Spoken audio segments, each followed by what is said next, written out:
आमच्या मुलांकडे एवढ्याच्या मोठ्या डिग्री आहे. अहो कधी ना कधी तर एमबीएचे लोक, एमबीएचे मुलं, हाय क्वालिफाईड मुलं माझ्याकडे येतात आणि मला सांगतात जिल्हा बँकमध्ये मला क्लर्कची नोकरी द्या. क्लर्क म्हणा, अरे बाबा तुझ्या बायोडेटामध्ये एमबीए झालेला आहेस तू, पोस्ट ग्रॅज्युएट आहे. नाही साहेब, कुठली नोकरी द्या ना, क्लर्कची द्या, टेम्पररी असली तरी चालेल, पण नोकरी द्या. या प्रश्नाला कसं उत्तर देणार तुम्ही? तेव्हा तुम्हाला त्याला का वाटलं नाही, हे आमच्यावर जे टीका करणारे, आता देवगडमध्ये येऊन राजकारण करणारे, की नाही बाबा ह्यांना दर्जेदार नोकरी मिळवण्यासाठी आमच्या नेत्या मंडळींकडून कुठली तरी कारखाने उभे करून देऊ.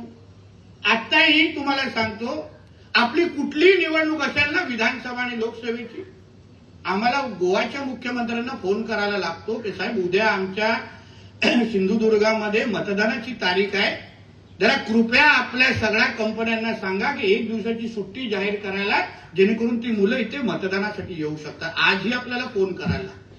म्हणजे विचार करा, आपली किती मुलं आज गोव्यामध्ये नोकरी करतात. येऊ नये तरी त्यांच्या आई वडिलांकडे इथे. आम्ही तर नेहमी सांगतो, चला विकासाची स्पर्धा करू ना, हरकत नाही.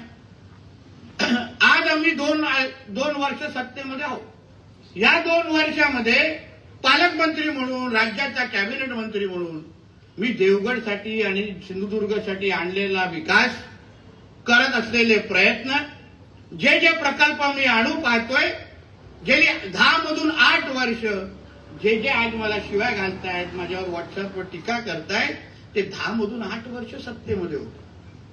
मुख्यमंत्रीपासून सगळी पदं त्यांच्याकडे होती. मी तर विरोधी पक्षाचा कार्यकर्ता होतो आणि असा विरोधी पक्षाचा कार्यकर्ता होतो ज्याला किमान 2-4दा जेलमध्ये पण हे लोकांनी टाकले. पण एवढी बलाढ्य ताकद तुमच्याकडे असताना, देवगडकरांनी, सिंधुदुर्गकरांनी दिले असताना, खासदार तुमचे, मुख्यमंत्री तुमचे, पालकमंत्री तुमचे, सगळी तुमच्या बाजूनी ताकद होती. मी फक्त आमदार होतो. आणि म्हणून एवढी ताकद तुमच्याकडे असताना का नाही मग देवगडच्या तरुण मुलांना रोजगार आणला? का नाही माझ्या तरुणांना 2 हाताला काम दिलं?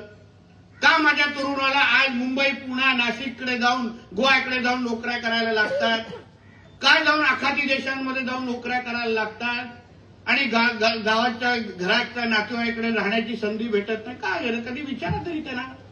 मी विनंती करतोय तुम्हाला, लोकशाहीमध्ये जागृत नागरिक हे त्या व्यक्तीला प्रश्न विचारण्याची ताकद तुमच्यामध्ये असली पाहिजे.